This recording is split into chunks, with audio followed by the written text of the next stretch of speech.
आहे आणि शेकापचं माढा आणि रायगडमध्ये महत्त्वाचं भूमिका राहणार आहे.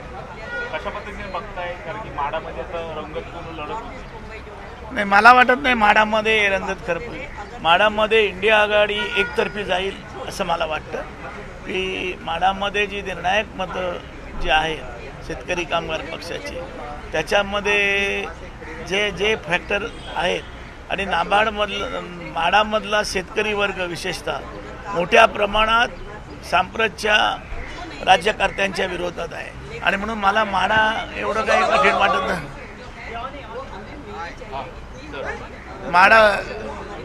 माढा एवढं कठीण वाटत नाही.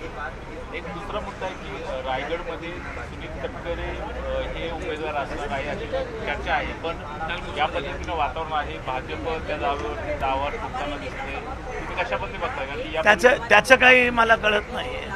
अमृत नोनी आर्थो प्लस, ये एक प्रूवन फॉर्मूला है। इसमें मौजूद नोनी फल के गुण और आयुर्वेदिक जड़ी बूटियां शरीर को जरूरी पोषक तत्व देने के साथ साथ हड्डियों और जोड़ों के घिसने, उनमें होने वाले सूजन और दर्द को रोकने में मदद करता है। दर्द मुक्त जीवन के लिए अमृत नोनी आर्थो प्लस। म्हणजे भाजप त्यांच्याबरोबर राहील न राहील याचा विचार आम्ही करत नाही, तो त्यांच्याबरोबरच राहणार आहे.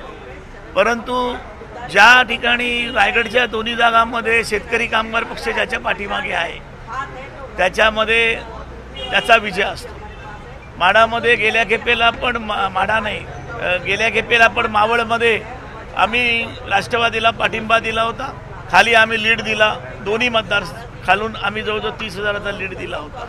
या वातावरणात आम्ही लक्ष्मण जगतापांना उभं केलं होतं तरी खालचा लीड होता. तिथे आमची 2,500 2,60,000 मतं आहेत आणि रायगडमध्ये पण आमची जी मतं आहेत ती कायम आहेत, 2-2.25 लाख. ती पडले की विषय संपतो. गेल्या खेपेला तटकरेंना फक्त 2 मतदारसंघामध्ये लीड मिळाला, अलिबाग आणि श्रीवर्धन, बाकी ठिकाणी मार मिळाला. तर आता तसा प्रश्न काही नाही आहे. तिथे BJPची मतं पण होती त्यांच्याबरोबर. आज मला वाटतं रायगडमध्ये आम्हाला तटकरेच पाहिजे. मी काल तुम्ही बघितलं असाल, काल मी सांगितलं तटकरे आहे म्हणून आम्हाला आनंदी येत आहोत आणि म्हणून आमचे कार्यकर्ते नुसते एक दिवसाची मिटिंग सांगितलं तर तुफान कार्यकर्ते जमत आहेत आणि आमच्या कार्यकर्त्यांमध्ये मोठी चीड आहे जी फसवणूक झाली आणि याच्यामुळे झालं आणि माझ्यावर ते नाराज आहेत. म्हणून मला वाटतं की काल पण माझी मुरुडमध्ये मिटिंग झाली. मुरुडचे आमचे 2 कार्यकर्ते त्यांनी घेतले होते, पण शिडीची मिटिंग झाली. रोहित पवार त्या ठिकाणी होते. रात्री 8 वाजेपर्यंत मिटिंग चांगली, 4 वाजल्यापासून.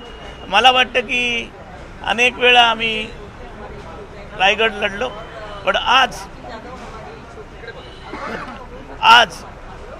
रायगडमधला मुस्लिम समाज मोठ्या प्रमाणात एकतर्फी तटकरी विरोधी आहे आणि त्याचा मोठा फायदा आज आम्हाला होणार.